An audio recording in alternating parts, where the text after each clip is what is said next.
Pernahkah kalian merasa diawasi di kamar kalian sendiri? Bukan oleh tetangga yang usil atau orang yang lewat di depan jendela, tapi oleh sesuatu yang seharusnya tidak ada di sana. Sesuatu yang tinggal di sudut gelap, di balik lemari, atau bahkan di udara yang kalian hirup. Selamat datang kembali di Zona Gaib.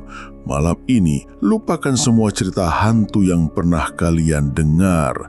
Karena kisah yang akan saya bawakan adalah pengalaman nyata seorang mahasiswa bernama Bima yang menemukan neraka di tempat yang seharusnya menjadi surga sementaranya. Sebuah kamar kos murah.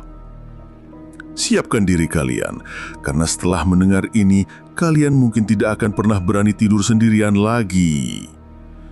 Kisah ini dimulai saat Bima, seorang pemuda dari kota kecil dengan semangat membara, berhasil diterima di salah satu universitas ternama di Yogyakarta.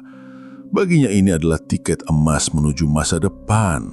Langkah pertamanya adalah mencari tempat tinggal. Dengan dana yang pas-pasan, Bima menyusuri gang-gang sempit, mencari papan bertuliskan "Terima Kos Putra". Setelah berhari-hari mencari dan nyaris putus asa, ia menemukan sebuah rumah tua berlantai 2 di ujung sebuah gang buntu. Namanya Kos Ibu Wati. Dari luar, bangunannya tampak sedikit kusam, catnya mengelupas di beberapa bagian, dan tamannya tidak terawat. Tapi yang menarik perhatian Bima adalah harganya. Jauh lebih murah dibandingkan kos-kosan lain di area yang sama. Ibu Wati, sang pemilik, adalah seorang wanita paruh badan yang ramah, namun sorot matanya terasa kosong. Ia menunjukkan satu-satunya kamar yang tersisa, kamar nomor 7. Letaknya paling ujung di lantai bawah, persis di sebelah tembok belakang yang lembab dan dinaungi rimbunnya pohon nangka besar. Kamar itu sendiri cukup luas. Ada satu ranjang besi tua, sebuah lemari kayu 2 pintu yang terlihat antik, dan sebuah meja belajar kecil yang menghadap ke jendela berteralis. Udaranya sedikit pengap, campuran bau kapur barus dan lembab. Tapi bagi Bima, itu tidak masalah. Harga murah adalah raja. Tanpa pikir panjang, ia pun setuju untuk menyewa kamar itu. Hari pertama dan kedua berlalu dengan normal. Bima sibuk membongkar barang, membersihkan kamar, dan berkenalan dengan beberapa penghuni kos lain yang tampak ramah-ramah saja. Ia merasa beruntung. Keanehan pertama datang di malam ketiga. Saat sedang asik membaca buku untuk persiapan ospek, Bima mencium aroma aneh. Wangi melati yang sangat tipis, seolah terbawa angin dari luar.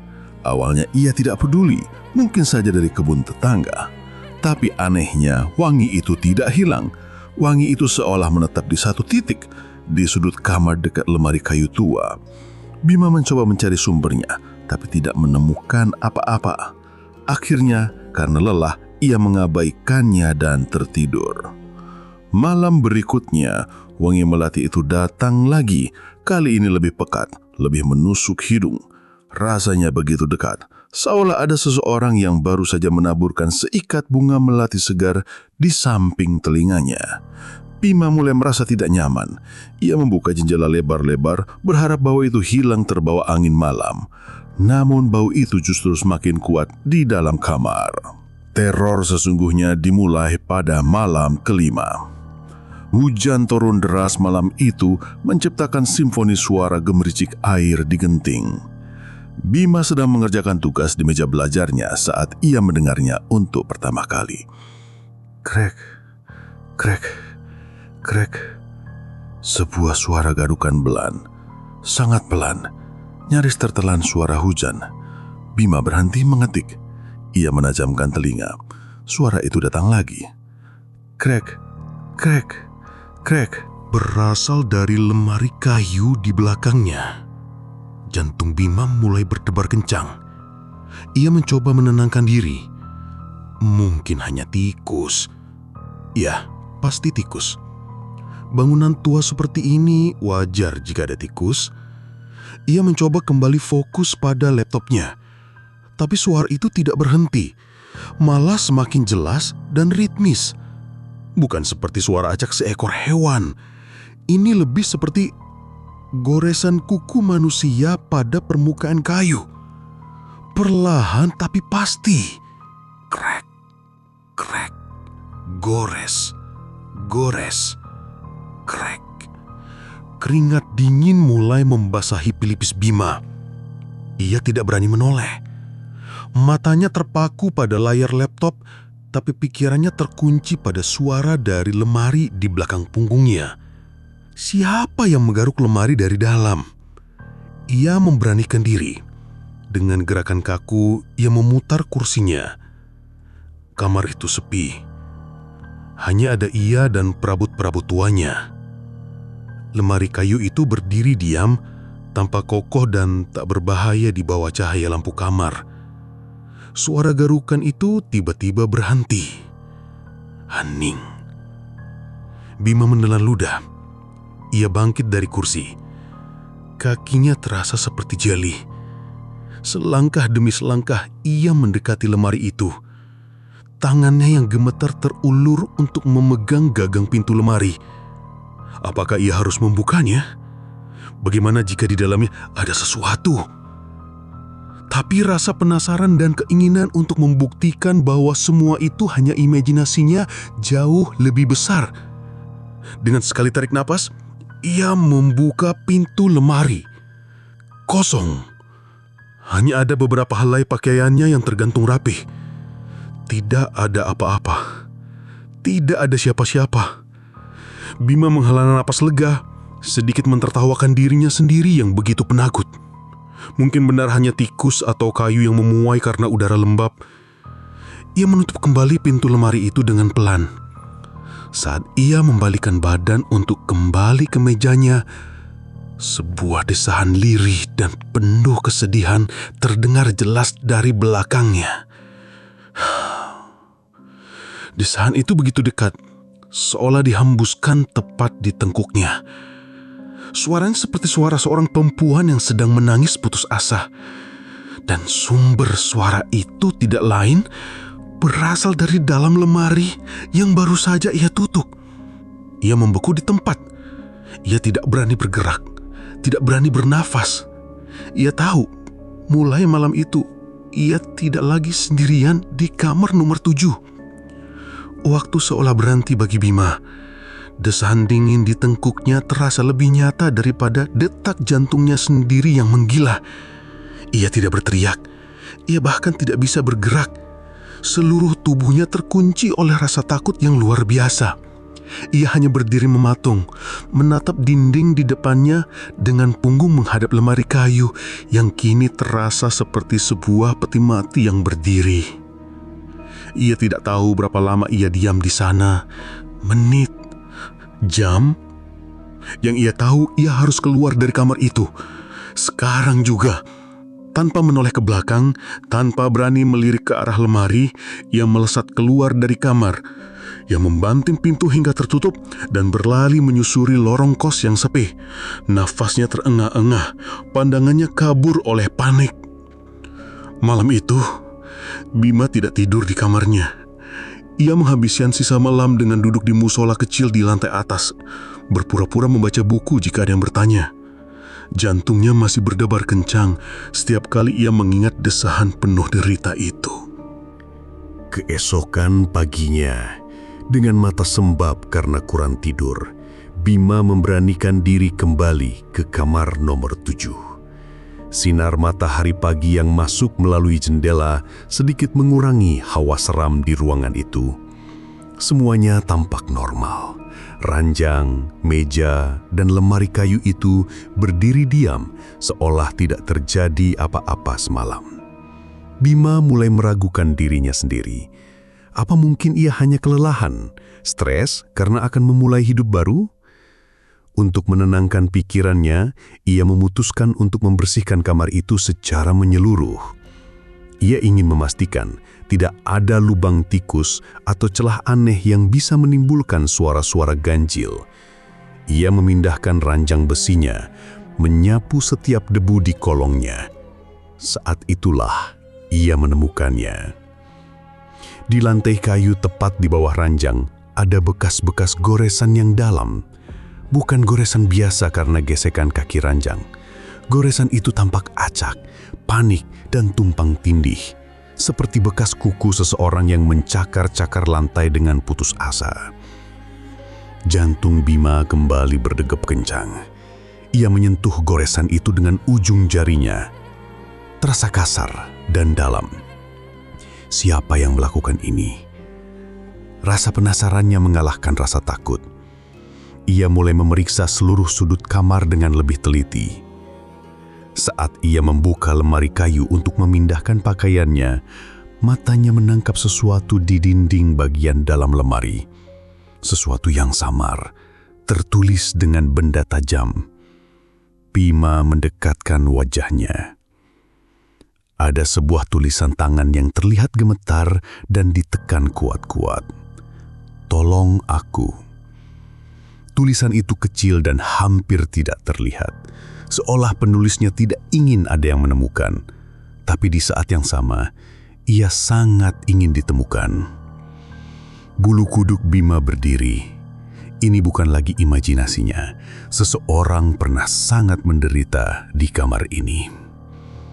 Teror tidak berhenti sampai di situ. Malam-malam berikutnya menjadi semakin buruk. Bima sering terbangun di tengah malam tanpa sebab. Kadang, ia bangun karena merasa kedinginan luar biasa dan mendapati selimutnya sudah tersingkap di ujung ranjang, padahal ia yakin sudah memakainya dengan rapat. Di lain waktu, ia terbangun karena mendengar suara tangisan perempuan yang sangat pelan datang dari arah lemari. Tangisan itu begitu menyayat hati, penuh dengan keputusasaan. Ia mencoba mengadu pada Ibu Wati, sang kemilik kos. Ia bertanya dengan hati-hati, siapa penghuni kamar nomor 7 sebelum dirinya. Wajah Ibu Wati langsung berubah. Senyum ramahnya lenyap, digantikan tatapan datar dan dingin. Ia hanya menjawab singkat, bahwa penghuni sebelumnya adalah mahasiswa juga yang sudah lulus dan pulang kampung. Jawaban yang terlalu standar dan terkesan menghindar. Sikap Ibu Wati justru membuat Bima semakin yakin ada yang disembunyikan. Puncaknya terjadi seminggu kemudian. Bima sedang khusyuk belajar hingga larut malam. Suasana kos sudah sangat sepi. Hanya suara jangkrik di luar yang terdengar. Tiba-tiba kursi yang ia duduki berderit pelan, seolah ada beban tambahan yang menekan punggung kursi. Bima merasakan hawa dingin yang menusuk di lehernya, sama seperti saat ia mendengar desahan tempo hari. Ia tidak berani bergerak. Matanya tertuju pada layar laptopnya yang sedang mati. Permukaan hitam layar itu berfungsi seperti cermun gelap. Di pantulan itu, ia melihat wajahnya sendiri yang pucat karena tegang, tapi di belakangnya berdiri sesosok bayangan. Sosok seorang perempuan dengan rambut hitam panjang yang terurai menutupi sebagian wajahnya. Wajah yang terlihat di pantulan layar laptop itu pucat pasi dengan mata yang cekung dan bibir yang membiru. Sosok itu menatap lurus ke arah Bima melalui pantulan layar laptop. Nafas Bima tercekat di tenggorokan. Ia bisa merasakan keberadaan sosok itu tepat di belakang punggungnya. Dingin, sunyi, dan penuh duka. Dengan sisa keberanian yang ia punya, ia memutar kepalanya dengan gerakan patah-patah. Tidak ada siapa-siapa. Ruangan di belakangnya kosong, namun bau bunga melati yang menyengat tiba-tiba memenuhi seluruh ruangan, begitu pekat hingga membuatnya mual. Bima tahu ia baru saja bertatapan dengan penghuni asli kamar nomor 7. Malam setelah Bima melihat pantulan sosok wanita di layar laptopnya menjadi titik balik. Tidurnya tidak pernah lagi nyenyak. Ia lebih sering terjaga, duduk meringkuk di ranjang sambil memeluk lutut, dengan telinga yang awas mendengar setiap suara aneh di dalam kamarnya. Suara garukan di lemari kini menjadi teman rutinnya setiap malam. Terkadang suara itu pelan, terkadang cepat dan panik, seolah ada yang ingin segera keluar dari sana. Bau melati datang dan pergi sesuka hati, kadang hanya sekelebat, kadang begitu pekat hingga memenuhi paru-parunya. Bima menjadi kurus dan pucat. Lingkaran hitam di bawah matanya semakin jelas. Teman-teman kampusnya mulai menyadari perubahannya. Ia menjadi pendiam, mudah terkejut, dan sering melamun. Ia ingin sekali bercerita, tapi kepada siapa? Siapa yang akan percaya dengan kisah konyol tentang kamar kos berhantu? Ia takut dianggap gila. Satu-satunya orang yang mungkin tahu adalah Mas Doni, penghuni kamar nomor 3 yang sudah lebih dari 3 tahun tinggal di sana. Suatu sore, Bima memberanikan diri menghampiri Mas Doni yang sedang duduk santai di teras.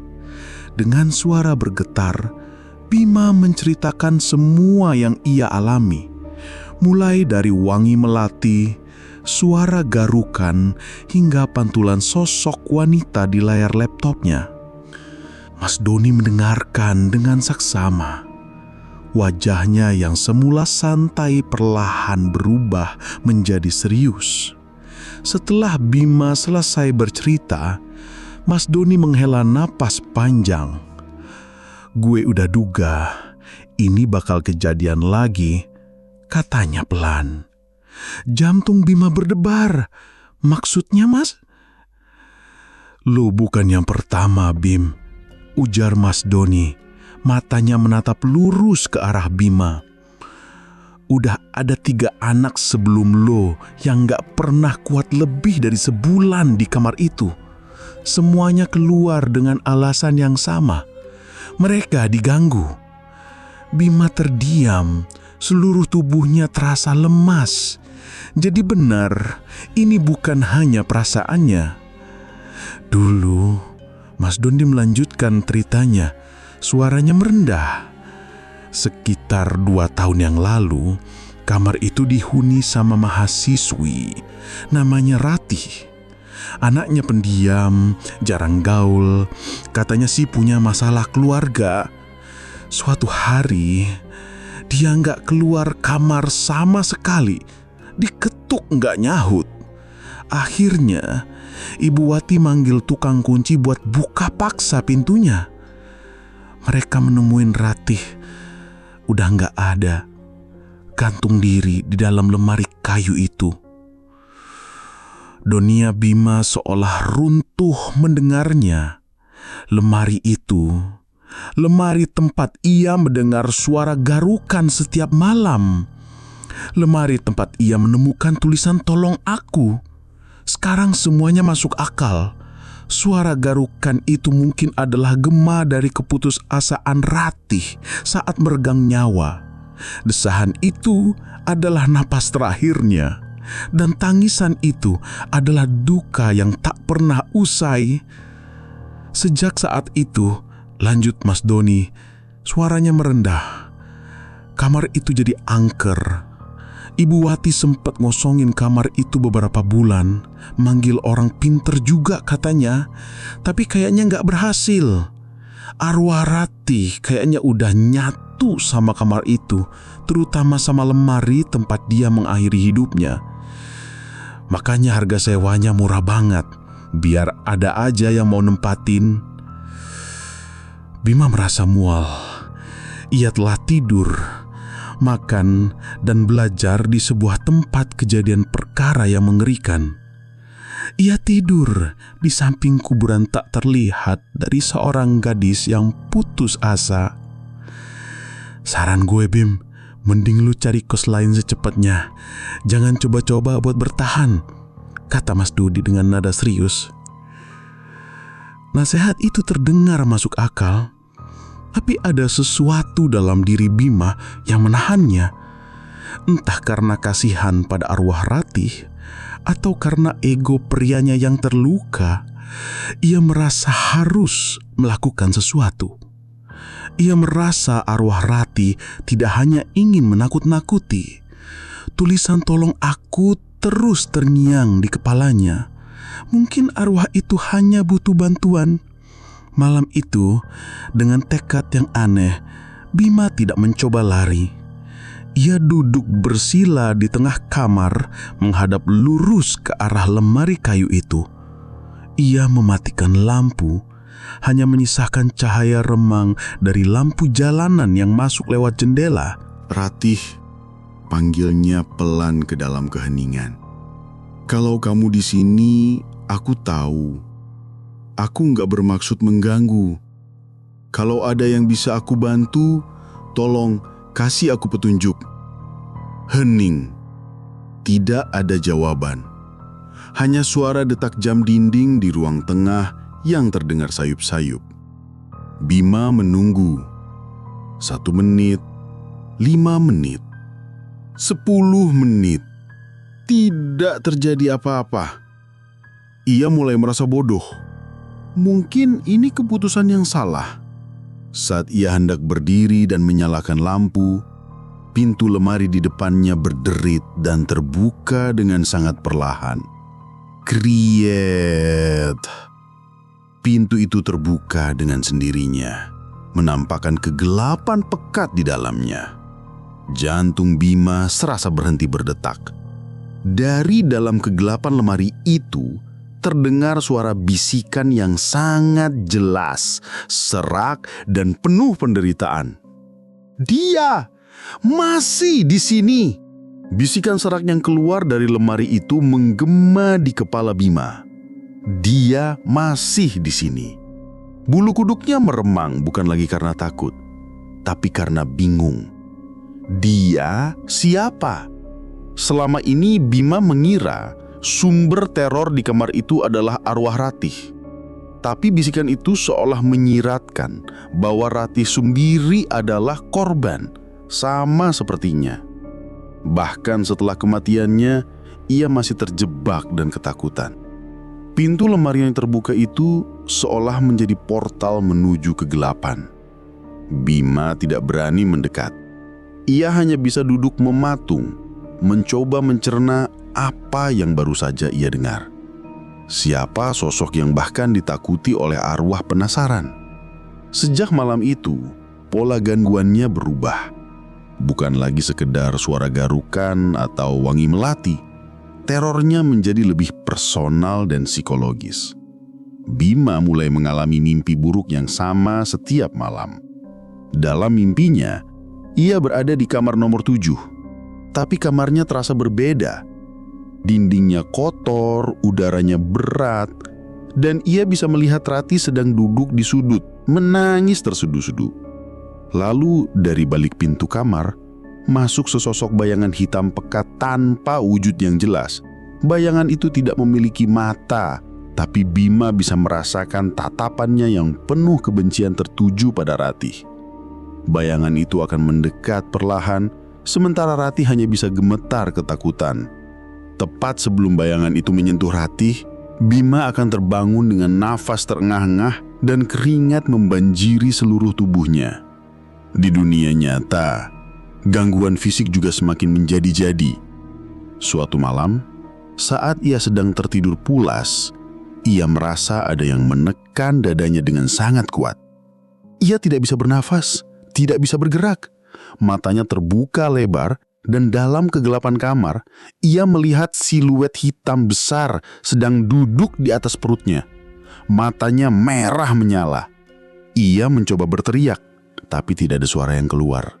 Fenomena yang ia tahu sebagai erep-erep atau sleep paralysis itu terasa begitu nyata dan menyiksa. Barang-barangnya juga sering berpindah tempat. Pulpen yang ia letakkan di atas meja tiba-tiba ada di lantai. Buku yang ia tutup keesokan paginya sudah dalam keadaan terbuka di halaman acak.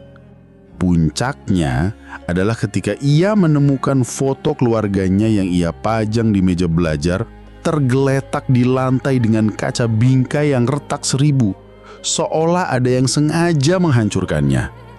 Ini bukan lagi gangguan dari arwah yang sedih. Ini adalah serangan. Sesuatu di kamar itu tidak menyukainya. dan ingin ia pergi, atau lebih buruk lagi, ingin ia bernasib sama seperti Ratih. Bisikan Ratih terus terngiang. Dia masih di sini. Dia pasti adalah sosok bayangan hitam dalam mimpinya. Bima sadar, ia tidak bisa menghadapi ini sendirian. Ia juga tidak bisa pindah begitu saja tanpa mengungkap kebenaran. Ia merasa punya tanggung jawab pada arwah Ratih. Ia kembali menemui Mas Doni, menceritakan semua perkembangan teror yang ia alami, termasuk bisikan dari arwah Ratih. Mas Doni terkejut. Sosok hitam? Ini lebih parah dari yang gue kira, Bim. Ini bukan arwah biasa. Ini kayaknya menunggu asli tempat ini. Mas Doni lalu menyarankan Bima untuk mencoba mencari tahu lebih banyak tentang sejarah rumah kos itu. Bukan hanya tentang Ratih. Mungkin ada kejadian lain di masa lalu yang menjadi akar dari semua ini. Satu-satunya orang yang tahu pasti adalah Ibu Wati. Tapi Bima tahu, wanita itu tidak akan pernah mau bicara jujur. Maka, Bima memutuskan untuk melakukan penyelidikan kecilnya sendiri.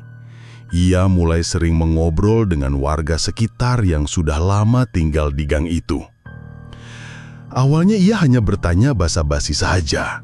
Namun, perlahan ia mengarahkan pembicaraan ke rumah kos Ibu Wati. Kebanyakan dari mereka hanya tahu sebatas rumah tua biasa. Hingga suatu hari, ia bertemu dengan seorang kakek tua penjual warung kelontong di ujung gang. Kakek itu sudah tinggal di sana sejak ia masih muda.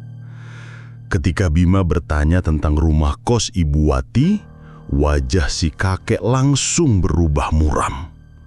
"Rumah itu, Le," kata si kakek sambil ngaduk kopinya.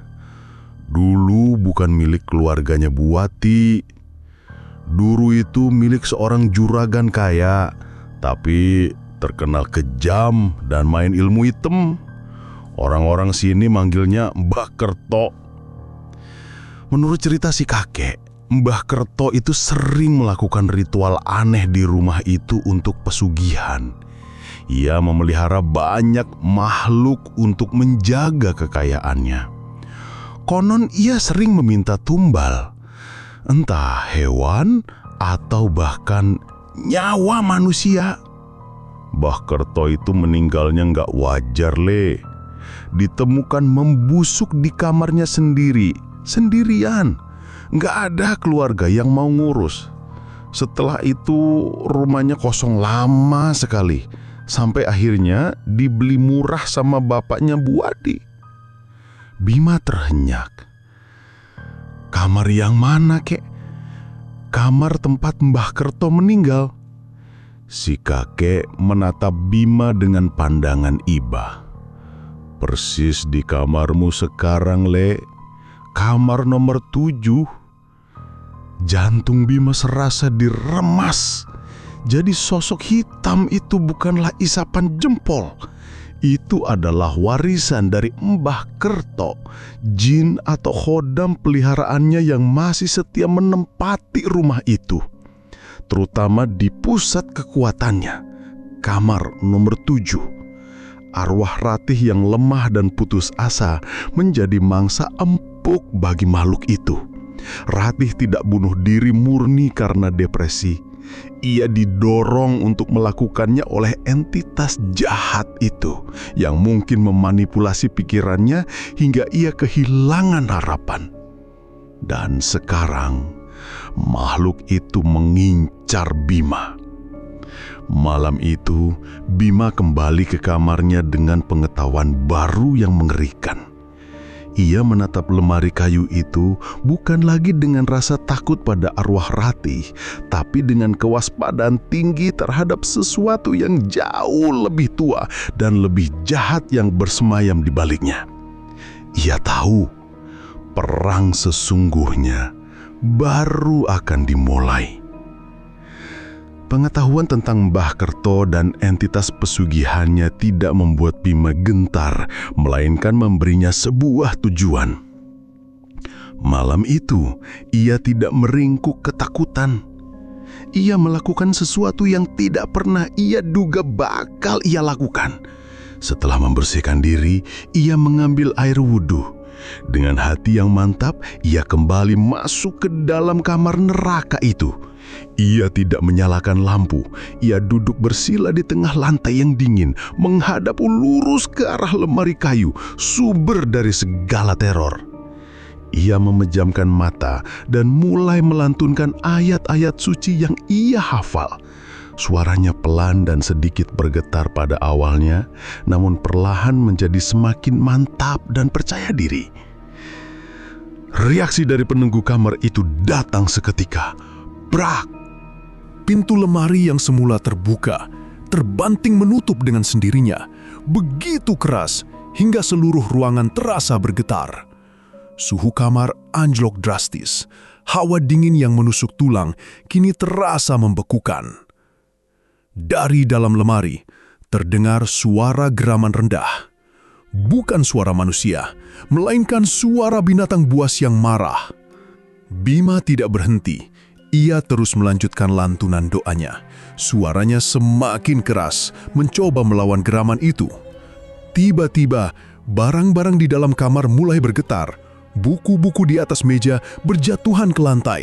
Botol minumnya terguling. Kursi belajarnya terseret mundur dengan kasar. Dari dalam lemari, suara garukan kembali terdengar. Kali ini bukan lagi garukan pelan, melainkan cakaran yang brutal dan panik. Seolah makhluk di dalamnya sedang mengamuk, mencoba mendobrak keluar. Di tengah kekacauan itu, Bima mendengar suara tangisan Ratih, semakin kencang dan menyayat. Seolah lantunan doa Bima tidak hanya menyakiti entitas jahat itu, tapi juga menyiksa arwah Ratih yang terikat padanya. Bima membuka matanya. Tepat di depannya, menempel di pintu lemari, bayangan hitam pekat itu mulai terbentuk, lebih jelas dari yang pernah ia lihat di mimpinya. Sosok itu tinggi besar, tidak berbentuk, dengan 2 titik merah menyala sebagai mata yang menatapnya penuh kebencian. Makhluk itu meraung, sebuah raungan tanpa suara yang menekan dada Bima, membuatnya sulit bernapas. Dinding kamar seolah menyempit, kegelapan di dalam ruangan menjadi begitu pekat. Bima sadar, ia tidak akan menang, kekuatan imannya tidak sebanding dengan kejahatan purba ini. Ia hanya membuat makhluk itu marah. Dengan sisa tenaganya, Bima bangkit dan berlari keluar. Ia tidak peduli lagi dengan barang-barangnya, ia hanya ingin selamat. Ia menggedor pintu kamar Mas Doni dengan panik. Ketika Mas Doni membuka pintu dan melihat wajah Bima yang pucat pasi, serta mendengar suara-suara gaduh dari kamar nomor 7, ia mengerti semuanya telah mencapai puncaknya. Tanpa banyak bicara, Mas Doni menarik Bima masuk ke kamarnya dan segera menelepon seseorang. 1 jam kemudian, seorang pria tua yang tenang dengan sorot mata tajam tiba di kos. Beliau adalah Pak Ustadz, kenalan lama keluarga Mas Doni. Setelah mendengar cerita singkat dari Bima, Pak Ustadz berjalan mantap menuju kamar nomor 7. Apa yang terjadi selanjutnya adalah sesuatu yang akan Bima ingat seumur hidupnya. Pak Ustadz membuka pintu kamar itu dan masuk sendirian. Dari luar, Bima dan Mas Doni hanya bisa mendengar lantunan ayat suci yang keluar dari mulut Pak Ustadz beradu dengan suara raungan, benturan, dan jeritan yang datang dari dalam kamar. Seluruh rumah kos terasa bergetar, lampu-lampu berkedip liar. Pertarungan itu berlangsung hampir setengah jam, terasa seperti selamanya. Lalu tiba-tiba, semuanya hening. Pak Ustadz keluar dari kamar dengan napas sedikit terengah dan wajah berkeringat. Ia menatap Bima dan tersenyum tipis. Sudah selesai. Makhluk itu sudah pergi. Ia tidak akan mengganggu lagi. Beliau kemudian menjelaskan bahwa khodam pesugihan Mbah Kerto telah diusir dari rumah itu. Makhluk itu telah menyandara arwah Ratih, menjadikan tameng dan sumber energi. Lalu, Ratih? Tanya Bima lirih. Pak Ustadz menatap ke arah pintu kamar yang terbuka. Anak itu Sudah tenang sekarang, jalannya sudah lapang. Tadi dia menitip pesan untukmu. Pak Ustadz menatap Bima. Dia bilang, terima kasih. Setelah malam itu, suasana di kosan berubah total. Hawa berat dan menekan yang selama ini menyelimuti lorong bawah hilang seketika. Kamar nomor 7 terasa seperti kamar biasa. Tentu saja, Bima tidak melanjutkan tinggal di sana. Seminggu kemudian, ia pindah ke tempat kos yang baru. Saat ia pamit, ia melihat Ibu Wati untuk terakhir kalinya. Wanita itu tidak banyak bicara, tapi sorot matanya yang selama ini kosong, kini dipenuhi rasa bersalah dan kelegaan. Bima tahu, Ibu Wati juga korban dari keadaan. Hari itu juga, sebuah papan kayu dipaku secara permanen di pintu kamar nomor 7, menyegelnya untuk selamanya. Bima melanjutkan hidupnya sebagai mahasiswa, namun ia tidak akan pernah sama lagi. Pengalamannya di kamar nomor 7 telah membuka matanya pada dunia yang tak kasat mata. Sebuah dunia di mana keputusasaan bisa mengundang kegelapan, dan terkadang harga sewa yang terlalu murah harus dibayar dengan sesuatu yang jauh lebih mahal, ketenangan jiwa. Kisah Dima telah berakhir, namun pelajaran di dalamnya akan selalu abadi.